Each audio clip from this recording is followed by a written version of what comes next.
Assalamualaikum warahmatullahi wabarakatuh. Waalaikumsalam warahmatullahi wabarakatuh. Selamat bertemu dengan saya Pak Haris. Apa kabarnya nih? Alhamdulillah sehat nih Bu Tantri. Terima kasih nih udah diundang ke podcastnya. Iya, makasih udah hadir dan memenuhi undangan saya pada kesempatan hari ini. Tujuan saya mengundang Bapak adalah saya ingin Bapak berbagi, share-share pengalaman seputar cerita Bapak nih tentang apa yang sudah Bapak lalui di sekolah, perjalanan Bapak sebagai guru, ataupun kejadian-kejadian yang terkesan dan menempel di pikiran Bapak. Ya kebetulan saya juga punya cerita nih, punya pengalaman yang tidak bisa terlupakan. Jadi ya mudah-mudahan nanti saya ceritain ya. Iya. Jadi mudah-mudahan nanti setelah cerita itu ada apa ya, ada sesuatu yang bisa diambil hikmahnya. Untuk yang lainnya juga ada solusi nih buat saya nih. Harus seperti apa gitu nantinya ya. Gitu mungkin. Ya, mudah-mudahan kita bisa menemukan solusinya setelah nanti Bapak bercerita ya. Baik.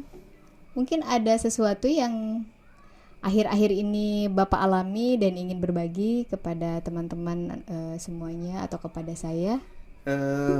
Ya prosesnya biasa aja sih ya, nggak ada yang istimewa. Ngajar tetap walaupun online. Kemudian dulu tahun-tahun sebelumnya gitu ya, karena kita kangen offline-nya, ya seru lah gimana layaknya guru biasa ngajar gitu. Tapi ada nih satu kejadian mungkin ya. Dulu saya kebetulan jadi piket, ada beberapa orang Daring atau luring? yang luring sebelum pandemi sebelum ya. pandemi lah ya. Nah jadi saya kebagian, ini pengalaman yang luar biasa nih ketika saya jadi guru. Jadi pada saat saya jadi guru piket nih dengan beberapa rekan saya, nah pada saat itu biasalah kita ada yang kesiangan, dikasih hukuman gitu ya. Ada yang baca Quran, ada yang mungut sampah gitu ya. Kalaupun mungut juga kita masih apa ya, masih logis lah. Jadi hanya 10 biji gitu pun. Jadi nggak terlalu banyak lah ya. Nah suatu ketika pada saat itu ada salah satu siswa yang dianterin sama bapaknya tuh kesiangan gitu ya. Dia turun dari motor. Kesiangan berapa menit itu? Sekitar 15 menitan lah ya. Karena memang toleransi kita 5-10 menit gitu ya. Nah, itu 15 menit udah dapat hukuman lah ya. Nah ketika di sana turun siswanya, bapaknya ngeliatin tuh, dia biasalah salam gitu. Nah kemudian saya langsung memberikan hukuman. Kenapa nih kamu kesiangan? Pak, bapak saya nganterin adik saya dulu, kemudian baru ke saya. Bapaknya itu juga ngantor gitu ya di sekolah yang lain. Nah karena pada saat itu banyak juga yang lagi kesiangan, lagi mulung sampah, mungut gitu ya. Akhirnya saya langsung nyuruh, oke kamu ini udah kesiangan 15 menit. Sekarang kamu silakan cari 10 sampah anorganik gitu ya. Mau kertas, plastik ataupun apa aja, cari 10 biji baru nanti kamu boleh masuk. Nah si anak itu secara individu ya dia melaksanakan karena mungkin itu hal yang biasa gitu ya, karena memang banyak diterapkan seperti itu. Teman-temannya juga lagi pada sampah mungut di juga sana. ya.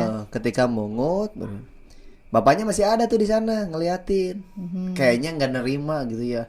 Waduh, anak saya disuruh mungut itu, turun dari motor. Nyamperin ke saya. Pak, kenapa ini anak saya suruh mungut? Waduh, saya agak ini. Bapak mohon maaf. Nah, kebetulan kalau di sini biasanya yang kesiangan lebih dari 10 menit itu dikenakan sanksi. Nah, sanksinya adalah berupa mengambil sampah gitu ya, 10. Nah, kebetulan ini juga sama Pak, siswa yang lain juga banyak. Karena putra Bapak kesiangan, mohon maaf, kita lakukan pendisiplinan dengan mengambil sampah. Wah, aturan dari mana itu? Siapa kepala sekolahnya? Dia langsung pengen ke kepala sekolahnya. Waduh, langsung gitu ya. Langsung ini kenapa anak saya langsung suruh mungut segala macam. Rame lah di kantor. Kemudian sampai balik lagi ke saya, akhirnya nunjuk ke saya juga ya. Bapak ini masih muda, budak kamari keneh bahasa ininya mah ya. Deng ke sayanya, aduh ini. Saat itu Bapak emosi juga? Emosi lah pasti ya, disebutin bisa naon nyaho naon gitu ya, gini nih. Ya saya simpel Pak, kalau tidak ingin seperti ini ya simpel, jangan kesiangan siswanya. Ya kan saya tahu nganterin ini. Nah kalau semuanya punya alasan, ya semuanya juga nanti beralasan Pak gitu ya. Jadi kalau misalkan rumah Bapak jauh, ya mungkin bisa alternatifnya cari sekolah yang lebih dekat, karena Khawatirnya nanti kalau jauh dijadikan alasan terus. Dan rumahnya jauh, rumahnya suruh siapa mau sekolah di sini gitu ya. Bapak itu nggak nerima, wah sampai bahasanya bahasa kasar lah ya gitu. Iya. Akhirnya beres tuh. Kalau anaknya gimana itu? Anaknya sebetulnya tidak masalah gitu ya. Iya. Kalau ke anaknya cuman. Anaknya takut mungkin ya. Nah jadi kelihatan di satu sisi ini guru, satu sisi ini orang tua, jadi gimana gitu ya. Nah setelah dari situ saya agak trauma juga gitu ya, agak aduh khawatir nih. Apakah yang saya lakukan ini betul atau salahnya juga saya jadi ada ragu-ragu gitu kalau nindak gitu. Iya. Nah itu pengalaman yang Nah, lumayan. menurut Bapak tindakan itu udah benar apa salah yang Bapak lakukan itu? Kalau menurut saya Dari karena sudut pandang Bapak saja. kalau kebiasaan sih memang selalu seperti itu dari Iya. beberapa guru piket. Tapi kalau menurut saya betul nggak ya? Kalau menurut saya betul, tapi kenapa orang tua itu marah-marah? Nah, Kalau kira-kira kalau orang tua itu marah karena apa? ya mungkin tidak Apa ingin karena anaknya. yang apakah Bapak merasa yang aturan itu salah atau karena wujud dia sayang sama anaknya mungkin tidak Bisa rela dua. melihat anaknya disuruh-suruh sama gurunya. Bisa dua-duanya mungkin ya.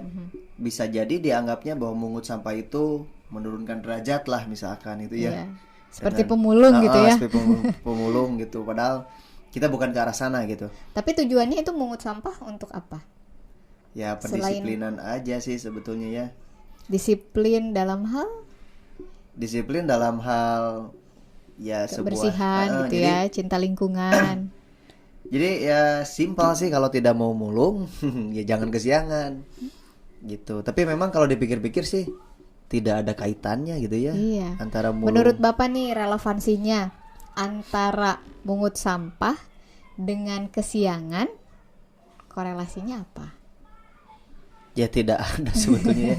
Tidak ada yang nyambung gitu. Apakah dengan memungut sampah siswa itu menjadi tidak kesiangan nantinya ke depannya? Tidak juga, mungkin bisa diulangi lagi ya. Cuman ya saya juga agak kurang serak gitu ya, kayak misalkan yang kesiangan disuruh ngaji. Kan ngaji itu ibadah gitu ya, tidak bisa dipaksakan. Ya walaupun kita tujuan membiasakan, tapi memang betul tidak ada korelasi dari kesiangannya. Jadi kita tuh kasusnya kesiangan. Tindakannya dengan mengaji, apakah itu menjadi solusi atau tidak, itu juga tanda tanya. Begitupun dengan mulung gitu ya, dengan mengut sampah. Mengut sampah dengan kesiangan, apakah dengan mengut ini akan merubah gitu ya? Ya mungkin bisa jadi faktor rasa malu, rasa apa, jadi ada efek jera gitu untuk tidak ingin ya, tertekan karena karena rasa itu. malu dan rasa takut itu. Nah bisa jadi seperti itu gitu. Atau tapi yang biasa-biasa aja mungkin nggak jadi masalah, paling juga mulung gitu ya, kesiangan lagi aja. Bisa jadi kayak gitu ya. Bapak pernah nggak mendengar istilah ada yang namanya hukuman dan ada yang namanya konsekuensi? Menurut Bapak itu sama tidak antara hukuman dengan konsekuensi? Lebih baik yang mana? Lebih baik konsekuensi kayaknya. Lebih baik konsekuensi. Kalau yang tadi Bapak lakukan ketika anak kesiangan kemudian mungut sampah, itu hukuman apa konsekuensi? Hukuman. Hukuman. Kenapa hukuman? Karena tadi tidak ada korelasinya. Jadi tidak ada nyambung. Nah, kalau konsekuensi harus ada kaitannya antara yang dia lakukan, kemudian antara imbasnya yang seperti apa nantinya. Iya, bertanggung jawab nantinya ya. Iya, nantinya bertanggung jawab. Itu. Jadi kira-kira nih setelah sekarang Bapak tahu, oh iya, konsekuensi. Apa nih kira-kira yang seharusnya menurut Bapak nih, nanti kalau ada kejadian seperti itu lagi, menurut Bapak nih sepertinya yang harus Bapak lakukan sebagai guru. Nah, harusnya jangan lihat satu sisi mungkin ya. Saya juga merasa memang tidak merasa so benar gitu ya. Jadi saya harus lihat dari sisi yang lain. Saya juga mungkin butuh alasan dari siswa. Saya juga butuh kenapa ini terjadi gitu ya. Mungkin orang tuanya tidak akan semarah itu kalau tidak ada sebab gitu. Mungkin orang tuanya juga sama, sudah memaksakan, dia juga harus kesiangan datang ke kantornya, ke tempat pekerjaannya, mengantar anak-anaknya. Ya mungkin bukan tidak ingin sekolah yang kecil, tapi memang ingin anaknya di sekolah yang lebih baik mungkin ya. Nah di sana saya butuh pendekatan nih secara emosional. Tahu nih, ya mungkin kita bisa dilihat lah beberapa kali diobservasi siapa aja yang suka sering kesiangan. Kemudian nanti saya harus nyari tahu kayaknya ya, nyari tahu apa sih kendalanya. Ya. Sampai Kenapa siswa itu nah kesiangan? gitu. Justru kalau misalkan saya lakukan kayak kemarin, saya nyuruh mereka mungut lagi, mereka ruginya double. Ya kesiangan, ya ketinggalan pelajaran gitu ya, karena Iya. saya kasih hukuman. Dan mungkin itu bisa jadi berefek atau mungkin akan terus seperti itu jika saya nggak tahu masalahnya. Kalau memang bapaknya waktunya terbatas gitu ya, nganterin adiknya yang di sekolah di mana, nganterin dianya, ngebunuh segala macam. Ya mungkin bisa terus berulang karena memang bukan kesalahan anaknya, mungkinnya anaknya mungkin sudah mandi dari pagi, sudah siap-siap, tapi kan harus ke nganterin dulu. Mungkin bukan kesalahan anaknya, berarti Bapak harus seperti apa dengan orang tuanya itu? Harus berkomunikasi kayaknya ya, berkomunikasi untuk tidak salah paham, tidak miskonsepsi, biar kitanya ya kita juga memahami nih ya. Kemudian ya karena tidak bisa nih kita saklek idealis gitu ya. Karena beda-beda. Kita harus melihat dari sudut pandang yang betul, berbeda. Nah, betul. tadi kalau rencana Bapak nih kayak tadi Bapak sampaikan sudah sangat bagus, mulai dari komunikasi dengan siswanya, mencari tahu seperti apa masalahnya, kenapa sering kesiangan, kendalanya di mana. Kemudian berikutnya tadi Bapak sampaikan juga komunikasi dengan orang tua. Nah, ini juga penting gitu ya, supaya apa yang kebiasaan buruk yang biasa terjadi itu tidak terulang kembali. Karena kan persiapan kesiangan itu mau ke sekolah, persiapannya ada di rumah nih ya. Berarti memang harus koordinasi juga dengan orang tua gitu. Kemudian selanjutnya kira-kira setelah Bapak tahu nih penyebabnya apa, kemudian komunikasi sudah, kira-kira apa lagi nih yang Bapak bisa lakukan? Yang bisa saya lakukan ya mungkin mencoba ngobrol nih dengan pihak sekolah untuk apa ya, membuat sebuah aturan atau tata tertib yang agak fleksibel juga gitu ya, tidak ini. Jadi tata tertib itu dibuat setelah kita tahu kondisi lapangan, tahu kondisi karakteristik siswa, kemudian kita berdiskusi dengan orang tua.